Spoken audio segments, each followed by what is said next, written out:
Hello everyone, my name's Yusung Lu, and today we're back checking out a subreddit called /r/DestructiveReaders, where people post their writing online publicly and receive critiques publicly. And we're gonna try to improve a stranger's piece of writing. Who am I to do this? Well, I graduated with an English degree from an Ivy League school. In short, I am a pretentious a-hole. And I've worked as a lot of writer's assistants in some writer's rooms here in Los Angeles. Now, I want to make it clear that my goal is not to rip anyone apart or to dunk on anyone or to be overly mean, but instead to honor their intentions and say what we like about it while giving meaningful improvements. Okay, so today we're going to be checking out The Serpent's Orchid, Chapter 1. It's dystopian/fantasy written by Lydia Jack 98. Okay, cool. This is my first novel that I'm working on. I used to write a lot when I was a young teenager, but I wasn't very good, and eventually I got frustrated and quit. But I've had the itch lately to start again, so I finally bit the bullet, and this is what has resulted. I know it's not the best, but I'm pretty new to it since it's been a few years. I'm just looking for any feedback, basically. I'm a little nervous because I'm sure it's going to get torn apart, but I really want to get better, so I welcome all constructive opinions.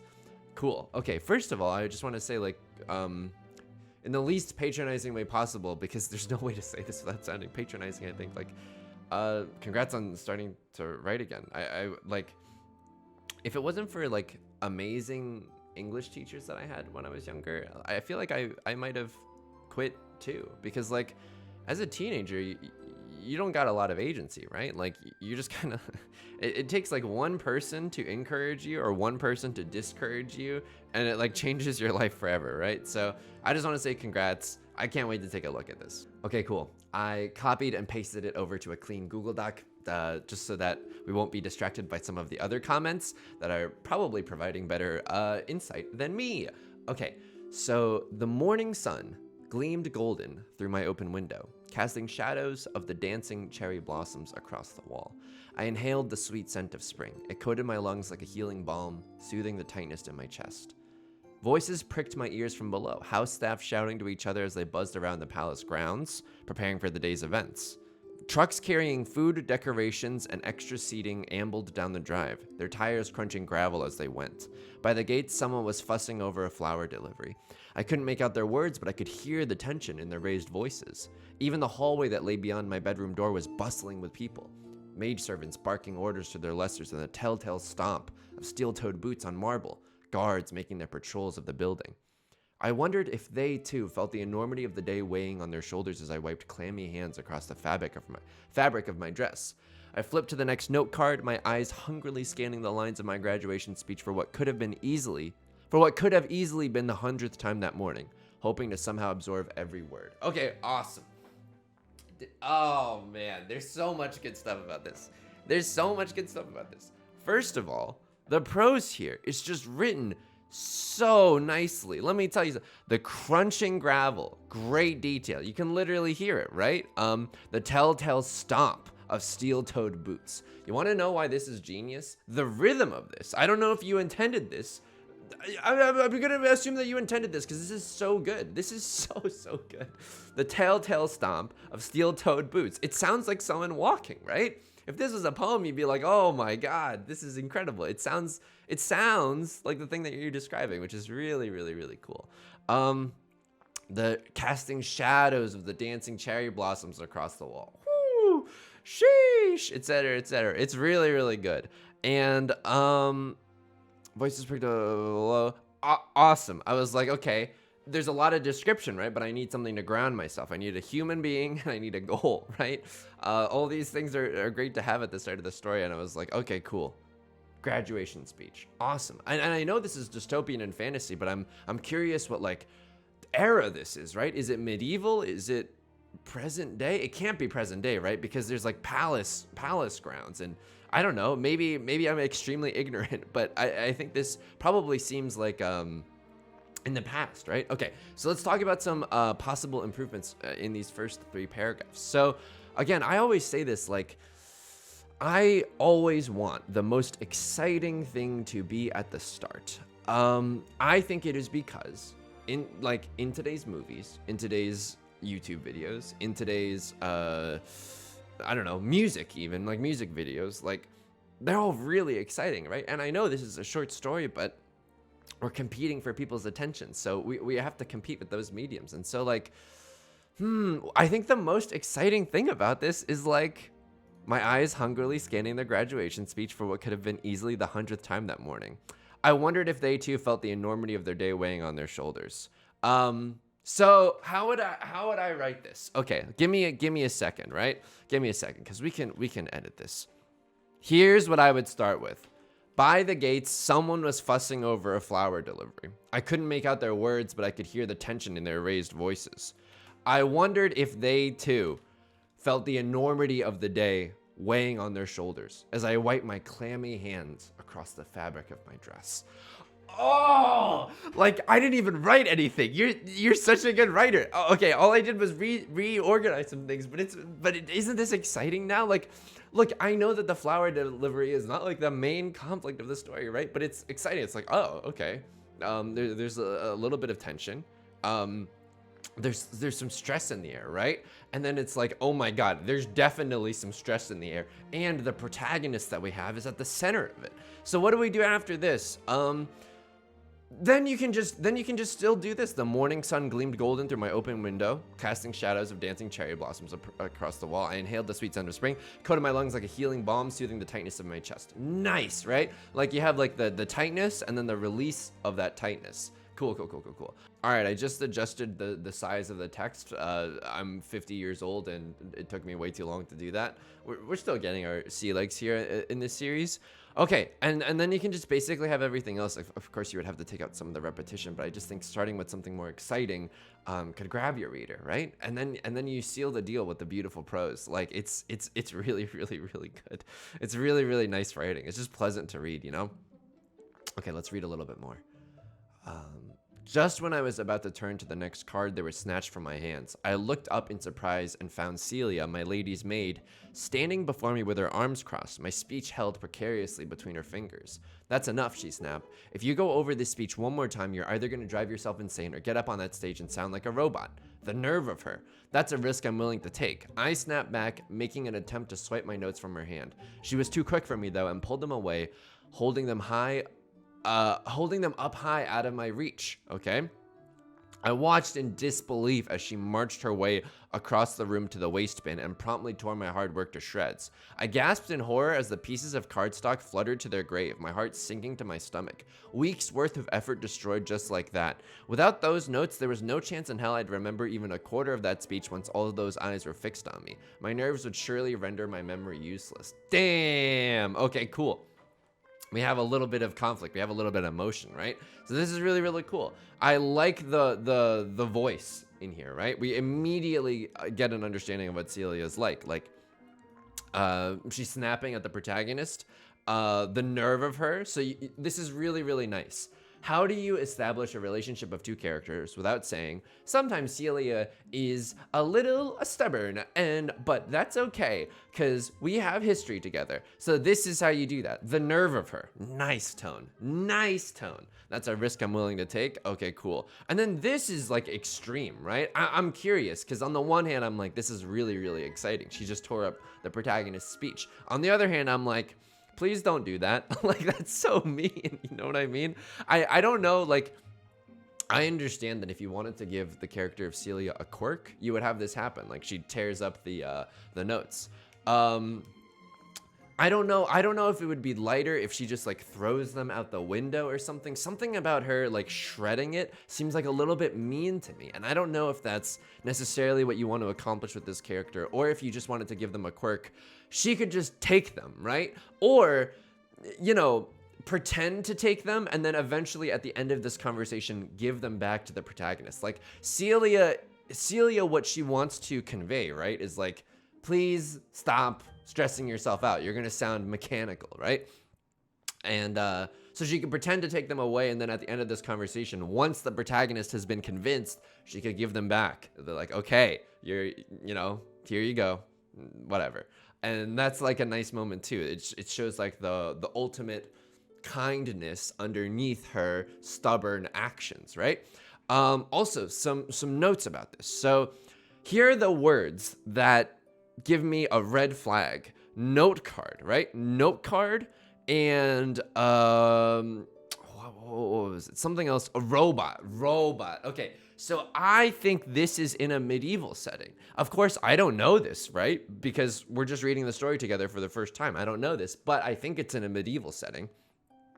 And so the words robot and robots and note card, I'm like, did they have note cards? I think because note cards is like, oh, what, you went to Staples earlier in the day? And robot is like, you got a freaking Roomba in here? Like, it just distracts me, you know what I mean? And they're not bad words at all. It totally conveys your meaning. But I would maybe change it. I would maybe change it to something like the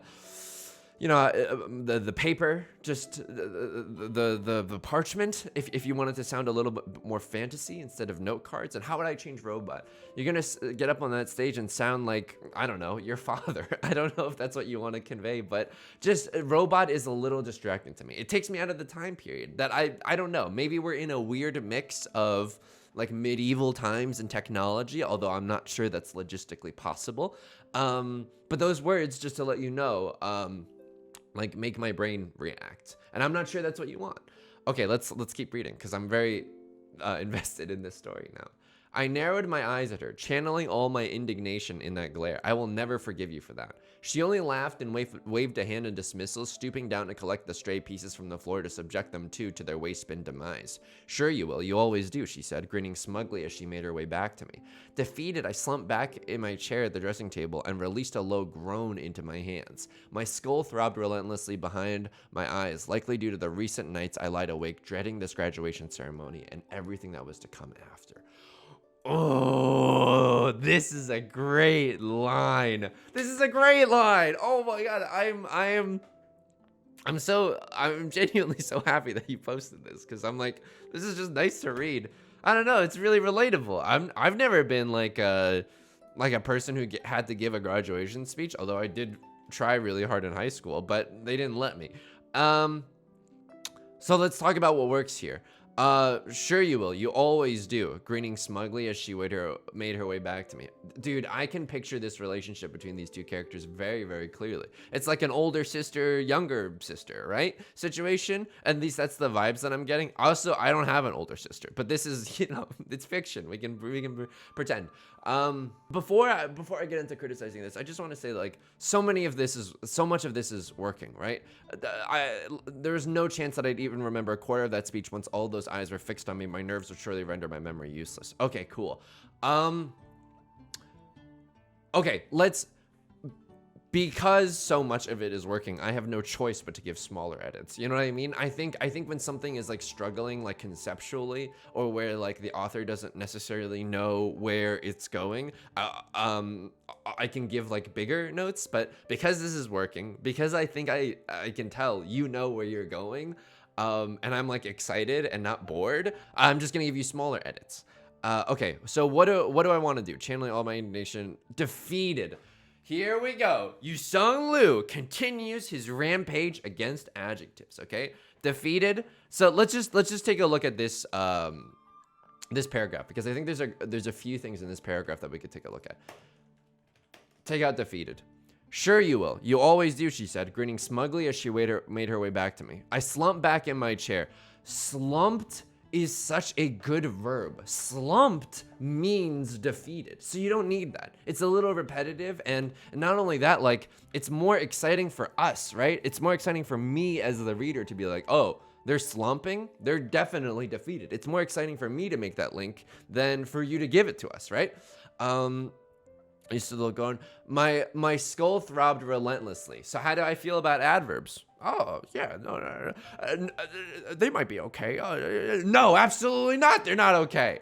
I mean, they're okay. Adverbs are okay, but like, you don't need this. My skull throbbed behind my eyes, likely due to the recent nights I lied awake, dreading this graduation ceremony and everything that was to come after.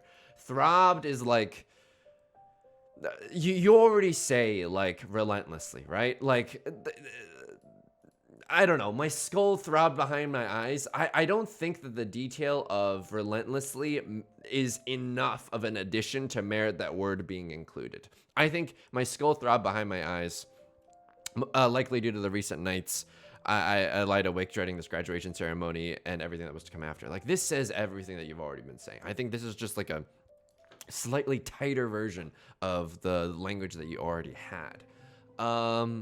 Yeah, waste bin, I'll also say, is a word that like makes me, ding. Like, are we in medieval times, or are we, are we in modern times? Are we human? Are we dancer? Etc. Etc. Let's read a little bit more. In fact, Celia continued, crouching in front of me to pry my hands from my eyes, you're gonna thank me. I highly doubted that. Your people want to hear you speak from your heart, not rattle off some script you memorized. I huffed. Of course she was right, but I wouldn't admit it. I stared into her petite face, her porcelain skin dappled with freckles. Her plain servant's clothing always seemed so out of place compared to her elegant features. I often thought that between the two of us, she was better fit to be a princess, confident, eloquent, and maddeningly persuasive. All the traits I lacked. Only 4 years older than me, yet she seemed remarkably wise. It was one of the reasons I'd clung to her ever since her work here began, at a time where I was so desperately needing guidance from a female companion who wasn't fictional. Or my mother. Hilarious. Okay. What do I like here? I like the description of Celia. It's a very clear description. Not only that, like, this is why this is so strong. This is genuinely so strong. Like, not only that, is it a good and clear depiction of Celia? It's a depiction of Celia in the narrator's voice, right? Maddeningly persuasive. Nice, right? Seems out of place compared to her elegant features, all the traits that I liked. I like this because you're not only describing Celia, we're learning more about the protagonist in relation to Celia. This is so good. It's working so well. It's so good. It's so freaking good. Okay. So there's a few things that I'm gonna start nitpicking on because I don't have any like big notes. So here are my small notes, right? Again, I think that this situation is fine, but like, I think most people, and I don't know if this is true, but I think most people would probably want a script just in case. You know what I mean? Like, I understand that Celia is trying to illustrate a point, but I don't know if she had to rip up this speech in order to do so. In fact, if you wanted to create Celia as this wise character, I think she would be able to teach the protagonist this lesson without tearing up the speech, right?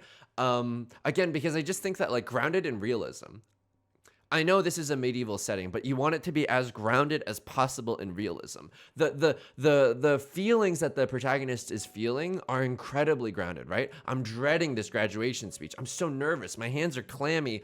I'm also insecure because Celia would make a much better princess than me. These are all so grounded, right? In human emotions. The thing that I'm like, oh, this is a story. This is a piece of fiction. Is her tearing up the thing, because I'm like, in real life, I'd be like, hey, stop, please. Like, that's really, really rude, you know? So that's something. And it's one of the reasons I clung to her ever since her work here began, at a time where I so desperately needed guidance from a female companion who wasn't fictional or my mother. So here's the thing. I think this is funny. Or my mother, right? It's like I needed guidance and my mom wasn't going to give that to me. That's really funny. I think this is a little too aware. I think this is a little too explainy. It's like, how can we show that our protagonist is, okay, which I'm now realizing is Elodie. How can we show that Elodie clings to Emilia? Jesus. Elodie clings to Celia. Okay, they rhyme. My brain is not broken, they just rhyme. The protagonist could grab her hand or something, or like, I looked at Celia and my voice shook. Do you think it'll be okay? Like, just something along those words. And I just realized that you're saying this later, so I'm like, she seems so remarkably wise. I said, shaking my head. I'm not good with words the way you are. I should have asked you to write my speech. I think that this sentence and this next paragraph are saying the same thing. You lose this joke, which I totally understand. You could maybe reframe it as like, she was my only female, like, she was the only female person I could talk to in this castle besides my mother, but you know, or something along those lines. Which would be a shame that you would lose this joke, but I do think that this and this next paragraph are a little bit repetitive with one another. Again, these are really minor notes. It's awesome. What do you want me to say? It's awesome. Celia clicked her tongue at me, appalled at the suggestion. Nonsense, she tutted, resuming her place behind my chair to begin pinning my hair again. You are the Princess Elodie of Aurelia. You are more than capable of giving a little speech. She gave an extra tug on my hair as if to emphasize her words. Besides, let's not pretend like you're a stranger to the spotlight. Ooh, I couldn't argue with that. The spotlight had followed me my entire life. If it wasn't when I was being paraded around with my family to fancy galas and stiff dinners with noblemen, it was in the hallways at school. For the first few years of my educational career, I've been privately tutored at home, studying royal etiquette alongside my math. Eventually, though, in an attempt to garner favor from the disgruntled commoners, my older brother and I were sent to attend school with their children. So, okay. Awesome. Awesome. I am so freaking excited. You want to know why? It's because the protagonist is a freaking princess, okay? Which means she has agency. I cannot wait for this princess to do something, to impact the world that she's in, because she has that ability.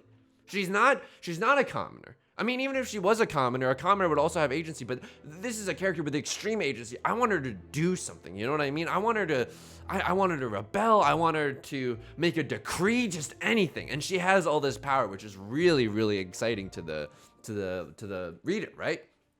Awesome. She gave an extra tug on my hair as if to emphasize her words. Nice, right? Besides, let's not pretend like you're a stranger to the spotlight. We're learning so much here. And it doesn't feel expositional. It doesn't feel like I'm being explained stuff. We're learning things throughout the course of Celia and then Elodie's conversation. It's awesome. Okay, so I couldn't argue with that. The spotlight had followed me my entire life. You don't need this. I couldn't argue with that. If it wasn't when I was being paraded around, if it wasn't when my family paraded me to fancy galas and stiff dinners with noblemen, it was in the hallways at school. Just a little, to clear up some stumbling. For the first few years of my educational career. Okay, so here's the thing. I understand, right? It's like, this is Elodie narrating. This is Elodie talking. So she's a princess, right? So she has some evidence of higher language, right? Like fancy language. Disgruntled commoners, etiquette, arithmetic, educational career, right? Garner favor. However, this paragraph is an explosion of that flavor. It's like I'm eating a Cool Ranch Dorito for the first time, right? Like in the past, the narrator is pretty like buttoned up, right? She's not stretching for like fancy language. Like take a look at this entire paragraph. It's so good. But it's not like searching for like haute dialogue, like high level dialogue, right? Trucks carrying food. It's not trucks shepherding, or I don't know, shepherding would be fine, but it's not like trucks infused. Dude, you know what I mean? I'm making a terrible example of this, but like crunching gravel, that's a common word. Tension in their raised voices. I could hear conflict arising amongst the commoners. She's not saying that, right? She's just being super, super cash, super, super cool, right? And I don't think you need to do this. For the first few years of school, I'd been privately tutored at home, studying etiquette alongside my arithmetic. Fine. Eventually, my older brother and I were sent to attend school with commoners. Okay. Eventually, though, also this is not her. No, dude. Okay. She, as like an 8-year-old, did not attempt to garner favor from the disgruntled commoners. By the way, I'm taking a little bit of a facetious tone. I just want you to know this is an absolute triumph. This is so good. I'd read this 100%. And she, as an 8-year-old, was not trying to garner favor from the disgruntled commoners, okay? Eventually, no. Though, my father wanted to garner favor from the common class, and my brother and I were sent to attend school with their children. Bam! Oh, okay. It'll help the gap the bridge between them and us. I just suggested what was coming. I recalled my father saying when he was trying to convince my mother of the idea. But here's the thing, though. I still believe this. I still believe in shifting the wording of this because she as an 8-year-old did not try to do this. And like this paragraph is good, but it's like, you don't need this. You don't need this. I think in my opinion, if I were to psychoanalyze and be like a weird guy, I'd be like, oh, you just remembered that she's a princess and we need to like elevate her language, right? We don't need to do that at all. She is a princess. We see that. Not only that, it would be like, what's exciting is that she is a princess and she's also relatable, right? Like if she narrated like this the entire time, you would kind of lose us, right? You'd be like, come on, just get to the point, right? So just about the tone and the dialogue. And what better way for our children to learn how to serve their people than spending time alongside them? My brother thrived in their midst. He'd befriended half the school in weeks, while I, on the other hand, struggled to find my place. Anything beyond the comfort of the palace walls felt foreign, and I crumbled under their curious stares. After a while, there seemed to be a silent agreement. I didn't engage, and they only spoke to me when necessary. Any free time I spent in the library, which wasn't nearly as magnificent as the one here at the palace, but it provided me a safe haven. Of course, once Andrew came along, everything changed. But there were so many lonely years before that. At least after today, I would never have to go back. Okay, cool. This is different, I said, fiddling with the gold adornments on my wrist. Nice. You don't need to remind us. Oh, this is so good. Sure, I make appearances with my family, but at those, I'm just a pretty face in a sparkly dress. The talking, that's always left to my parents and Declan. I'd rather it stay that way, too. No one's interested in what the second in line to the throne has to say. Tell me you're a princess without telling me you're a princess. 2022 challenge impossible. Except it's totally possible. This is so good. Fiddling with the gold adornments on my wrist. Oh my God. Oh, it's just so good. And also, what I'm saying about the tone is in full effect here. The way that Elodie, the way that Elodie talks should be the way that she narrates. You don't need to force anything. Sure, I make appearances with my family, but at those, I'm just a pretty face in a sparkly dress. The talking, that's always like, it doesn't make a lot of sense that she would talk super casually, but also like beautifully and with a lot of like tone. And then her narration, her thoughts would be so elevated. You know what I mean? I understand that if you wanted to make a specific point, she could be in a situation where on one hand, she's thinking an extremely elegant thing, and then she's like, I need to tone this down because this is a casual situation and it wouldn't be proper etiquette. And then she's like, I'm just a pretty face in a sparkly dress, right? So I would try to thread the needle. If you're not gonna do that, if you're not gonna make an explicit show of like, here's the difference between her thoughts and her dialogue, if it's not that, and if it's just all one thing, which I think would be really successful here, which I think would be really, really good here, I would try to thread the needle between these two, right? And the majority of this piece absolutely already does that. I think sparkly dress, I'm just a pretty face in a sparkly dress. I think you can get rid of pretty and sparkly. I'm just a face in a dress. The talking, I think this is stronger, dude. Taking out adjectives is so cathartic. I love taking out adjectives. Gold you need. But like if it's an adjective that is just like meh, you can take those out. I'm just a face in a dress. Bam, it hits harder. It hits harder, you know what I mean? No one's interested in what the second, because I also think that sparkly and pretty are too casual. I think if you're gonna thread the needle between like the narration and the voice, like this is a good middle ground. This is a good middle ground. It's not super casual and it's not super refined. I think if you wanted to ground yourself, it's this paragraph. You've already given us the Bible to your show. You know what I mean? This is how she thinks. This is how she talks. It's beautiful. It's so good. What parts of, I also want to see like what parts of her dialogue am I liking? That's a risk I'm willing to take. Sure you will, you always do, you always speak from your heart. I'm not good with words the way you are. I should have asked you to write my speech. This is really, really nice. This is, I understand that she's not going to be in this like remorseful or regrettable tone this entire time, but this is also like, yep, I can see this character. This character holistically makes sense to me right now. It doesn't have to stretch. You don't even have to try that hard. I genuinely think that you've created a great piece of writing. Okay, let's keep reading. Celia snorted at that, and her. You don't need at that. Celia snorted. We know that it's because of what we just said. Celia snorted, and her reflection grinned at me through the mirror. Well, if you ask me, you're the most interesting of them all. She sounded so sure of it, I almost believed her. I smiled back gratefully. Don't need. I smiled back, though it didn't quite reach my eyes. Beautiful. What a nice sentence. I'd like to believe that was true. Also, that though it didn't quite reach my eyes, this is so, oh my God. I know I'm stopping myself here, but though it didn't quite reach my eyes is like, I smell back bittersweet. You know what I mean? Like you don't need bittersweet. This is why if you can get your point across without using adjectives, it is so much stronger. I'd like to believe that was true, but all I would picture was my father at a podium.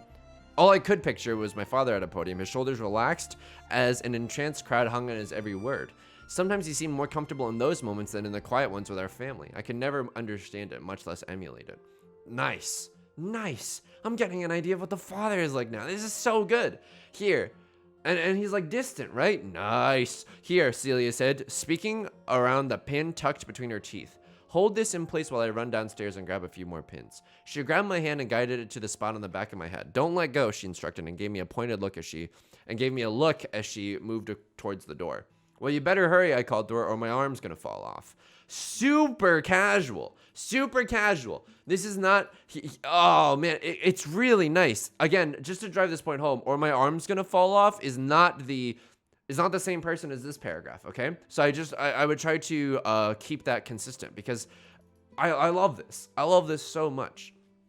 Oh, I've heard enough whining from you today, princess, she hurled over her shoulder, but I could hear the smirk in her voice.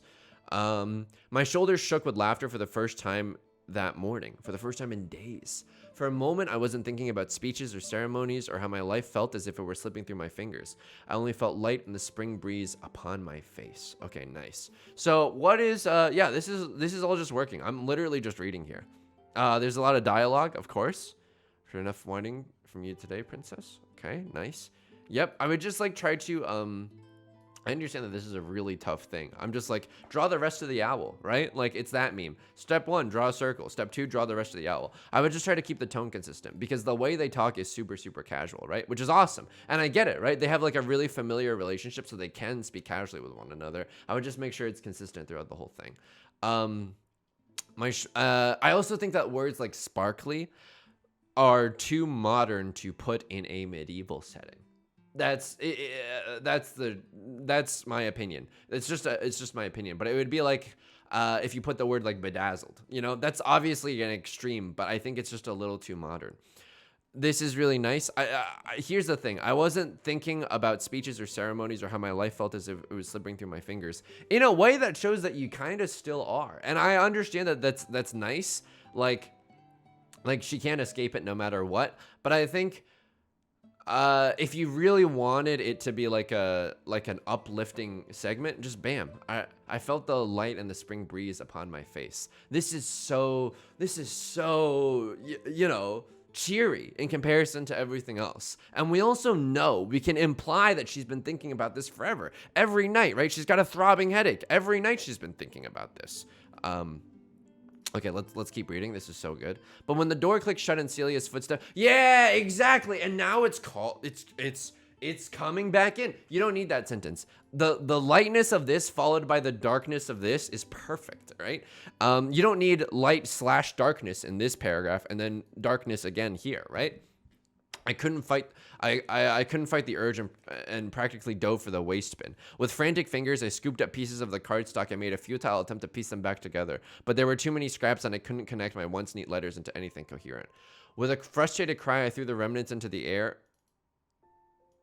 You don't need this. I threw the remnants into the air, falling back against the wooden frame of my bed. You might need this. With a cry? I don't know. I don't know. Okay. Falling back against the wooden frame of my bed, the satin bedclothes were cool against my skin as I sat in a puddle of blue tulle and paper, the wind from my open window sending debris skittering helplessly across the floor. Yeah, tell me you're a good writer without telling me you're a good writer. This is so beautiful. I watched them blow around and realized that that's how I felt too, hopeless.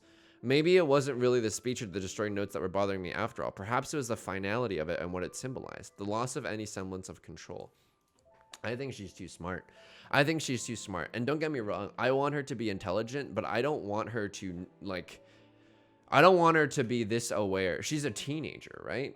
I think that's like, a teenager would try to piece the paper back together. A teenager would absolutely do that. A teenager probably wouldn't come to the conclusion that her, like, I don't know. Maybe this is just me and like projecting how I was when I was a teenager, but like I did not have this level of emotional intelligence, right? I was just wanting to play Nintendo DS the whole time. So I watched them blow around and realized that's how I felt too. Hopeless. I don't know. How would I write this if it were me? Okay. I just used an adjective. Watch the pieces blow around me. All right, this is my best attempt, and it's not that good, okay? It's just fine. I watched the pieces blow around me. After I graduated, my life was over. Maybe a little too dramatic, but sounds like a teenager, right? My schedule will be determined by the nobleman, my clothing by the house staff, and my meals by the cook. So what am I trying to do here? It's like, oh, the loss of any semblance of control. I don't think she should be aware enough to realize, or emotionally intelligent enough to realize that this is going to be the loss of control. I think we can infer that by her saying something like this. I think it would make it slightly stronger. Of course, what you have here is totally fine. And what I want to stress here is that like the helpless thing about it, with a frustrated cry, I threw the remnants of the air falling back against the wooden frame of my bed. That's helpless. You don't need that. We're already totally established. In fact, like this I think would be great. Sending the debris skittering helplessly across the floor. After I graduated, my life was over. Like, you probably need something here of like heard the children running and laughing outside, and then you like heard them remembered that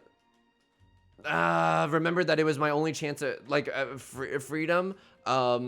Remembered how I actually enjoyed walking home alone because I was free, you know? Or something along these lines, right? You need like a transition here, and then you can illustrate how like after I graduated, my life was over. Show this semblance of control via details rather than stating it to us, because also she's a teenager and she wouldn't know. Okay, let's keep going. My eyes roved the bedroom of my childhood. The stuffed animals I once dragged with me everywhere sat atop a high shelf, some missing eyes and ears collecting dust. My mother used to scold me when I tried to carry them along to public engagements. She said it was inappropriate. No one wanted a one-eyed bunny in attendance at a formal dinner party, but father always let me bring them. Nice, cool. On the far side of the room stood the intricately carved mahogany armoire, like a sentinel keeping watch over the space. I thought of all the gowns it homed over the years, various sizes, colors, fabrics, changing with the trends as I grew. A stack of books rested on the chest at the foot of my bed, their spines torn and faded with age. I would have given anything to curl up with one, to lose myself in another world. The longing was so intense I could even feel the pages between my fingers. You're a great writer. I mean, you've written a great story. Like, both of those statements are true, but this is so good. Pieces of me littered every surface of this room. I had merely weeks left until it would no longer belong to me. I wouldn't even celebrate my 19th birthday before I would be joined to a man not of my choosing, likely one I barely knew. We'd start our own home, or if we did choose to remain at the palace, we'd move to our own wing of the building. I had a sinking feeling, though, that I wouldn't be given much of a choice at all. Nice. Okay, here's my note. Move this, and I'm sorry for covering it up. Move this up top, because I was like, why is she talking about all this? It's really nice. It's well written, but I'm like, why? So move this up here. Pieces of me littered every surface of this room. I had merely weeks left until this is the semblance of control. The semblance of control. Okay, screw this, dude. Screw this. Bam.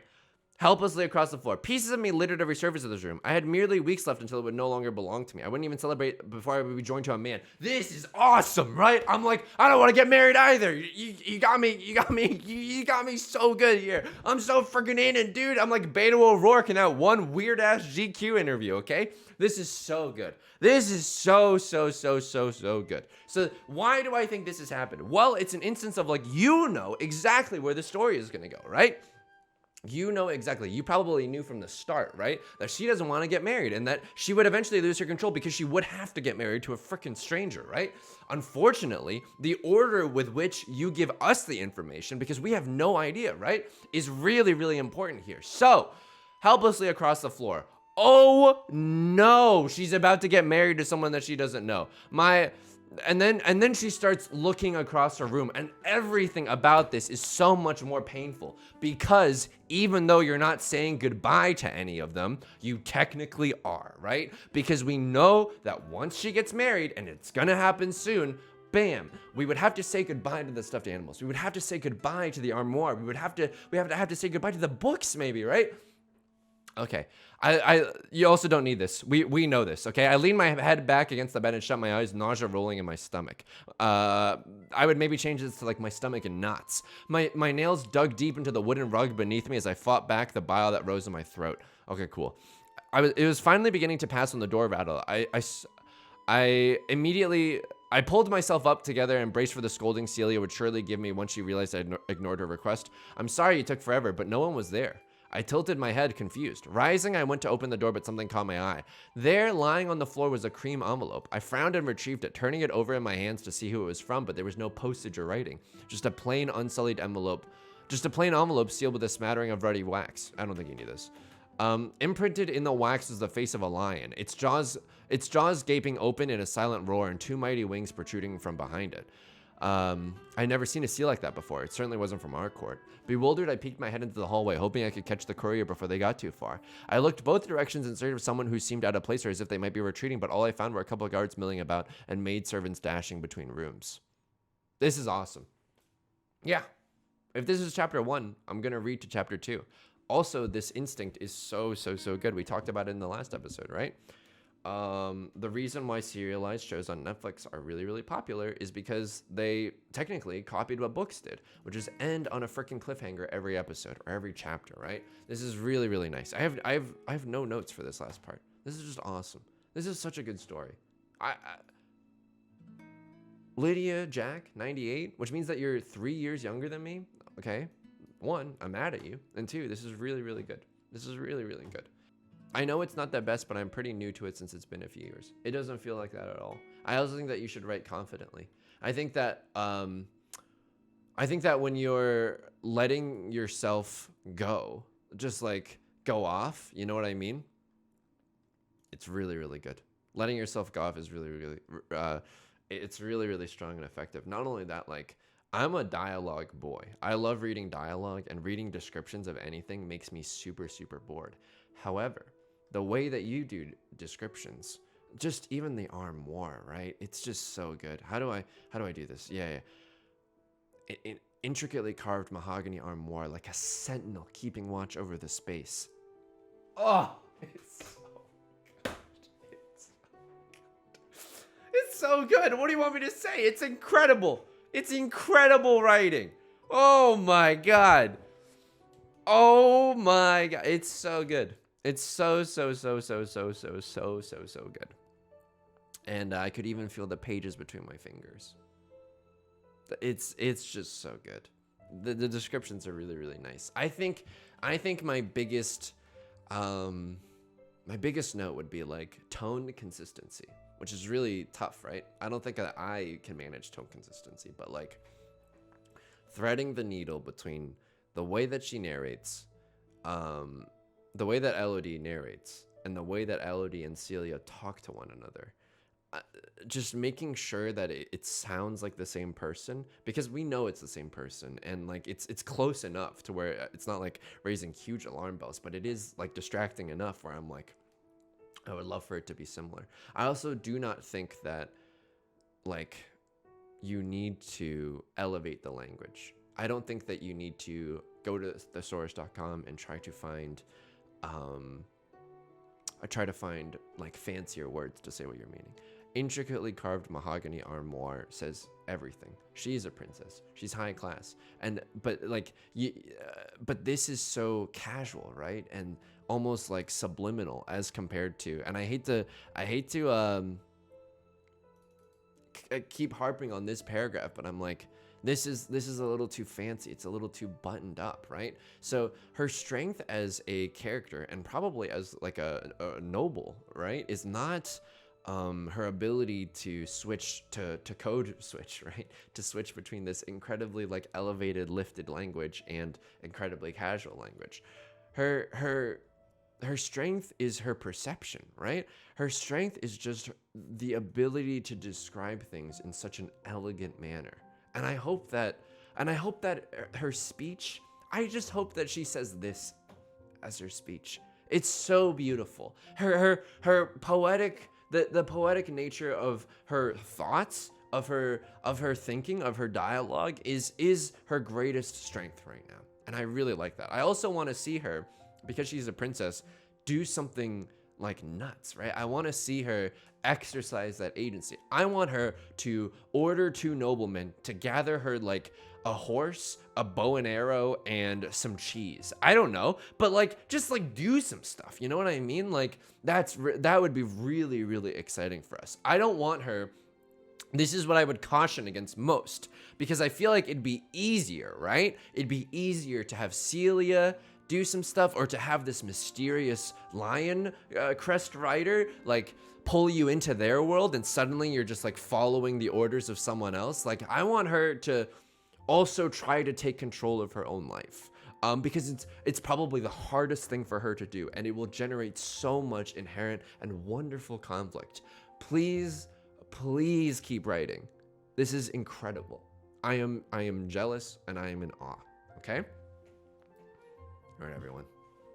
That's going to do it for today. If you like the video, please give it a like and a comment. I can tell you from doing YouTube for a few weeks, like, the comments really help. I cannot believe every time I watch a YouTube video and they're like and comment, I've been like, okay, I'll hit the like button. For whatever reason, the comments help in appeasing our robot overlords. Okay. I stream on Twitch Monday, Wednesdays, and Fridays at 4 p.m. PST. I release new YouTube videos Tuesday, Thursdays, and Saturdays. Also, in the community Discord below, we have a ton of English majors, and I love talking about writing, and I think we all do too. So I hope you'll join us there. Until next time, please take care of yourself, be patient with yourself, and be kind with yourself, and make sure to drink a lot of water. Okay? All right. I'll talk to you soon. Peace.